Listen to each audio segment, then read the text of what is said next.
We live in California. Some people would say California is known as the land of fruits and nuts. Well, in the reality, it really is.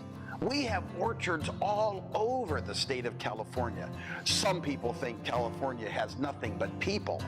But actually, where we live right here in the San Jose area, 60 years ago, this entire valley was nothing but orchards. Prune orchards, apricot orchards, all kinds of trees and farming, until the computer industry came and wiped all those out.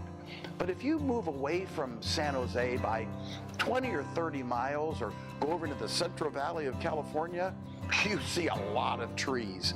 Lots of orange trees and lots of lemon trees and lots of almond trees or olive trees. I mean, there's trees everywhere that produce fruits and nuts. Now, in my backyard, I have an orange tree, and in my front yard, I have a lemon tree, and in fact, I have an apple tree and a fig tree and a plum tree. Now, every year, as the winter rolls away and spring rolls in and summer comes, my trees produce leaves, my trees produce blossoms, and so I have the expectation that I'm going to have fruit to pick in the fall. Why do I tell you this?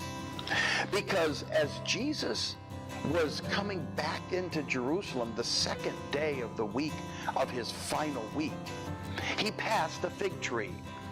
He could see the fig tree up the road, and it had leaves on it, and he expected it to have fruit.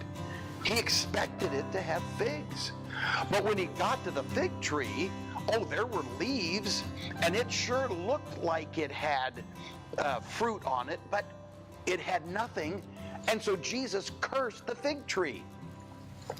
Do you realize it's one of the only, in fact, I think it's the only miracle that Jesus did that made something worse off than better? Normally, he healed people and he fed people, but in this case, he saw a fig tree that presented itself as a fruit-bearing tree, and it wasn't, and so he cursed it. The next day, the disciples came by and saw that the fruit tree was withered and dead. And so they asked Jesus, they said, "Why would you curse the fig tree?" And Jesus helped them understand it was because the fig tree presented itself as something that it really wasn't. It was a parable, as it were, about the religious leaders. Oh, they looked so nice in their robes. They spoke so well in the temple. They knew all of the right answers, but their heart was never moved. Everything that they were was on the outside, with nothing on the inside. They were a fruitless religious leader. And Jesus said, it's not about how good we look on the outside if there's nothing on the inside. As you come to Easter this year, as you come to the resurrection season, I need to ask yourself, you need to ask yourself, are you fruitless? Are you like the fig tree that wants to look religious? You carry a Bible, you pray, maybe even go to church, but on the inside, you're, as the Bible describes, dead men's bones. You know, the hope of the resurrection, the hope of Easter, is that Jesus changes us from the inside out. Oh, the outside is important. We change on the outside, but it comes from the inside.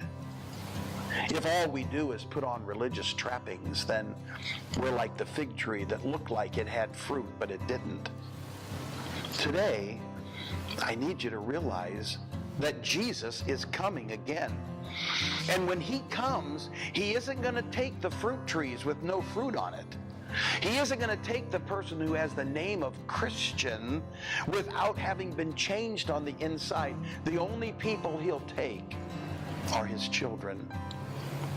Today, You need to make sure that you are on the inside what you say you are on the outside.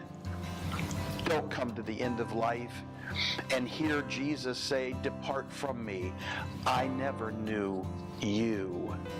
Remember, take hope today because Jesus is coming again.